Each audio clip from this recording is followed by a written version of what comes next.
On today's First Time Buyer channel, we're going to find out how long you have to be employed in order to become a homeowner. Hey, welcome back. Enrique here with First West Financial. I am a mortgage broker local right here in the Coachella Valley, and this is your First Time Buyer channel.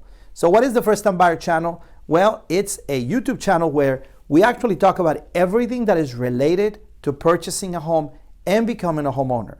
A lot of people have a lot of questions about credit, income, what do I qualify for, what are the best programs, how do I go about finding a realtor?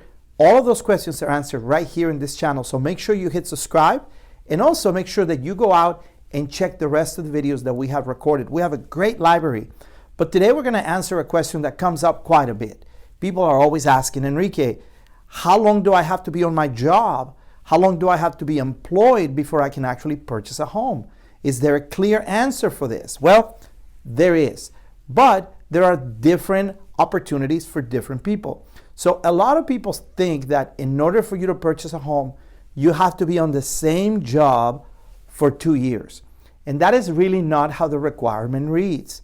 Most of the loans, and I'm going to generalize because there's some specific loans that allow for other things, but most of the loans are going to require that you have employment or employment history for 2 years. But it can be also with a gap. So for example, a lot of people who took time off because of COVID in 2020, let's say they took out 6 months, but they came back to work at the same job or a different job, they're going to be able to qualify if they can prove that they were employed prior and they have a full 2-year history, even with a gap. So sometimes a person is on a job for a year and then they take a 6-month gap and then they come back to work and they have another year, they will qualify. Every situation is different, but first of all, you do not need to be on the same job. You can have job changes. In fact, you can also have changes in profession. A lot of people think that if you are a cashier at one restaurant and you move to another place, you also have to be a cashier or on the same job. That's not necessarily the case. Underwriters are going to look for consistency. So if you, for example, are moving up, let's say you used to work at a place as a laborer, and now you are fixing air conditions. Well, that's a very different profession. That's okay because the bank sees that as a step up from the previous job. Now, banks are concerned with a lot of job hoppies. So if you're a month one company and 2 months in another and another month and another month, the bank may be concerned about job stability. That's a concern, but that rarely happens. So the most important thing is to find out what your situation is and relate that to an independent mortgage broker like us. The other question that comes up a lot is, what if I took maternity leave? Or what if I took disability?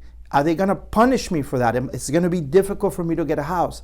Again, that is not really the case. As long as you can piece together a 2-year employment history, you can be off work for quite a while. In fact, recently we funded a loan from someone who was off for a full year. They took a full year off and we were still able to get him into a house because they had a complete 2-year history even with that gap. What's really important is that you think in terms of what is the bank looking for. Well, the bank is going to be looking for stability and consistency. Now, more than the employment history, banks are going to look very closely at how the income is calculated. If a lot of people have 2 years of employment, but they work very sporadically, sometimes maybe they work 10 hours one week, 30 hours the next week, 20 hours the next week, the bank is going to be more concerned with that than the actual length of employment, because the length doesn't help you if the income is not consistent.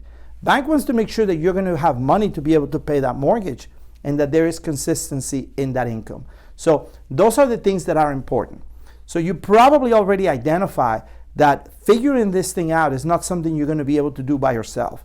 That is the reason why we at First West Financial and other independent mortgage brokers, we're going to walk you through the process step by step. We're going to walk you through how to navigate your income qualification, your credit. It's important you talk to a professional.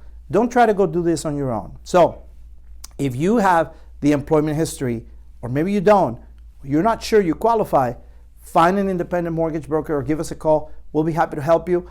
I hope this information has been useful for you. I hope you have a great day. and we're always here. Give us a call, 760-488-6482. Talk to you soon.